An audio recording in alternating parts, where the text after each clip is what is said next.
Morning guys. Video for today, Pulanda Vlog. Nagluto ako guys ng bangus. Sinabawan ko. Pag bangus kasi guys, hindi ako nag nagsasampalok kasi ayaw ko maasim. Lagyan natin ng malunggay. Malunggay.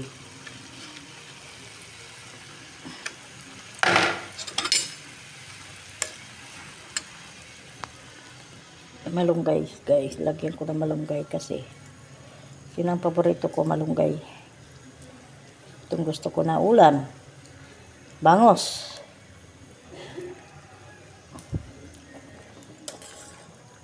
Lagyan ko ng tanglad, sibuyas, kamatis, luya. Tikman natin.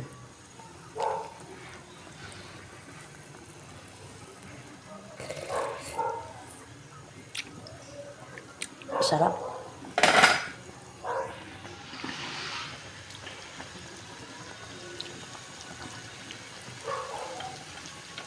Kanina pa itong kumukulo kasi gusto ko sa bangus.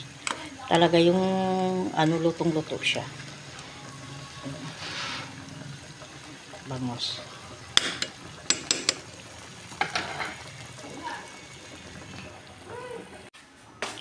Morning guys. Video for today, Pulanda Vlog. Nagluto ako guys ng bangus. Sinabawan ko. Pag bangus kasi guys, hindi ako nagsasampalok kasi ayaw ko maasim. Lagyan natin ng malunggay. Malunggay.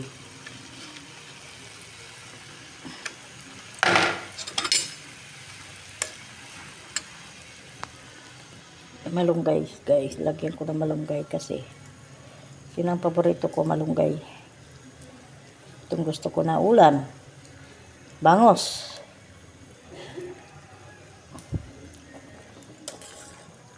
Lagyan ko ng tanglad, sibuyas, kamatis, luya. Tikman natin.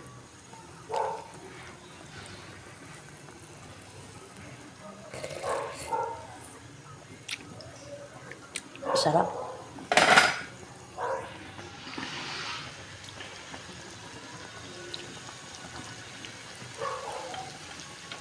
Kanina pa itong kumukulo kasi gusto ko sa bangus. Talaga yung lutong-luto siya.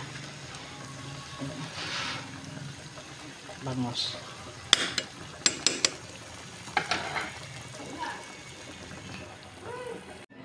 Palipas oras lang ako guys kasi mainit pa masyado yung ulam. Luto kasi ako ng bangus. Kaya inantay ko lang na medyo malamig-lamig. Binuksan ko naman. Gusto ko kasi sa medyo malamig-lamig, mamaya dalahin ko doon eh. Mainit pa masyado. Antayin ko lang na medyo malamig-lamig. May maulan pati guys. Medyo maulan. Maambon. Kaya pahinga muna ako ng konti, napapagod ako. Masakit kasi yung likod ko. Yung likod ko guys, hindi nawawala yung sakit. Siguro ganito, siguro pag may edad na. Masakit yung medyo balikat ko.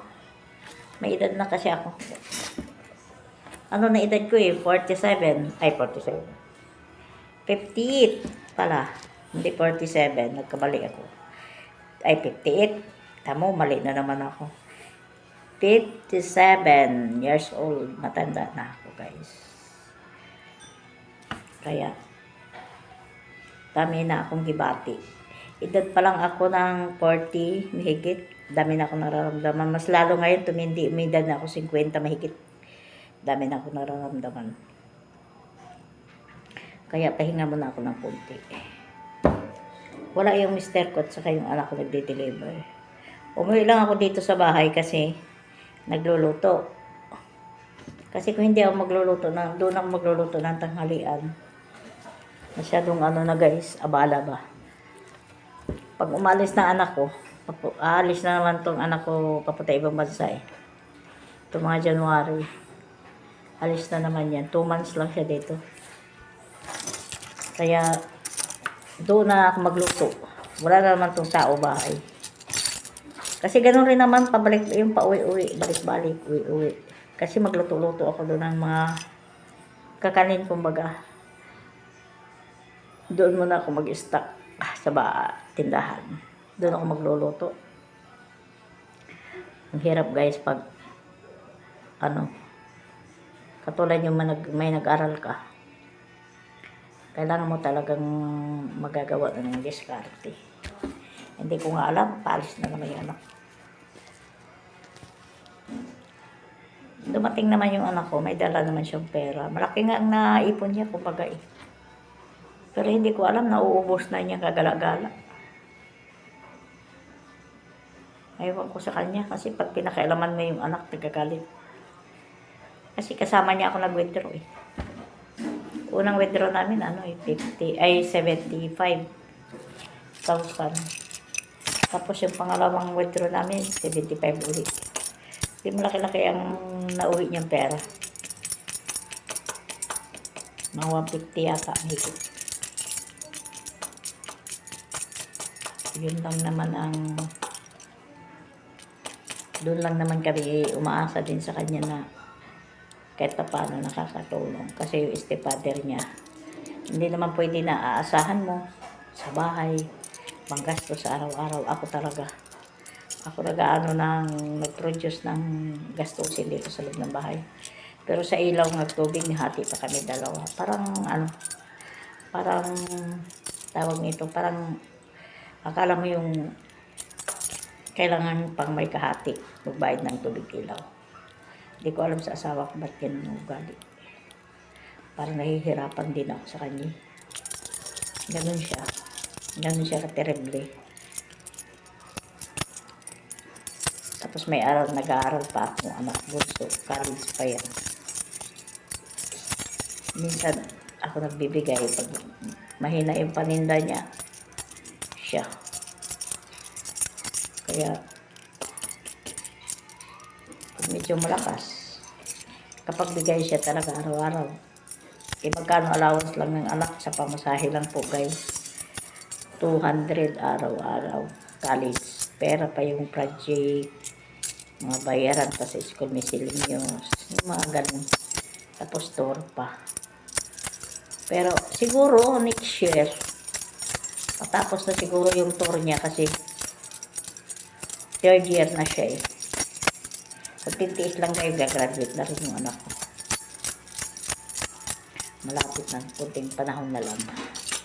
Kaya titiis lang ako na makagraduate lang yung bunso ko. Tingnan ko guys yung kung okay na tong medyo dalahin ko kasi ito doon. Medyo mainit. Ito dalahin ko to sa tindahan. Mainit pa siya eh. Ito, magsaling lang ako dito sa lalagyan namin to. Salingan ko lang to ng ulam. To. Dito lang ako magsaling ng ulam. Kaya lang, ito dalahin ko to. Pakainin ko muna yung alaga ko kasi itong ulam na to. Itong ulam, magbawas lang ako dito. Ulam namin to hanggang mamayang gabi. Tapos itong kanin, dalahin ko to sa tindahan. Ito yung kanin.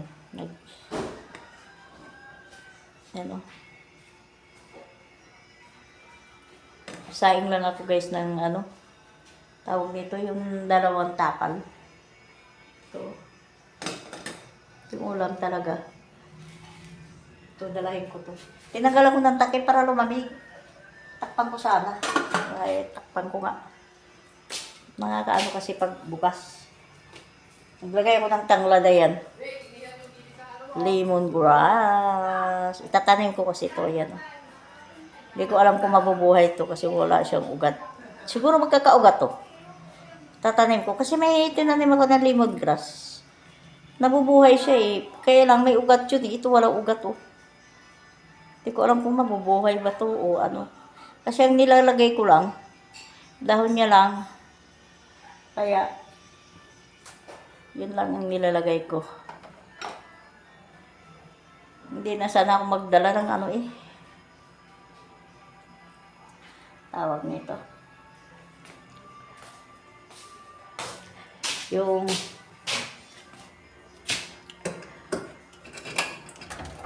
ano tawag nito.